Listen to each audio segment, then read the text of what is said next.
Isang bagyo po ang pumasok sa Philippine Area of Responsibility bandang alas 10 kagabi. Pero agad din po itong lumabas kanina madaling araw.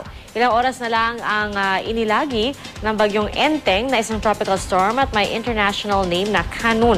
At sa huling buletin ng Pag-asa, namantan ito sa layong 1,100 kilometers silangan-hilagang-silangan ng Basco, Batanes. May lakas itong 65 kilometers per hour at bugso nga abot sa 80 kilometers per hour.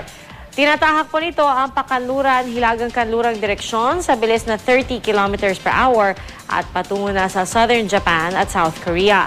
Halos walang epekto sa atin ang bagyo pero asahan pa rin ang mapag-ulan sa bansa. Dahil na rin po yan sa bahagyang pag-iral ng southwest monsoon o hanging habagat.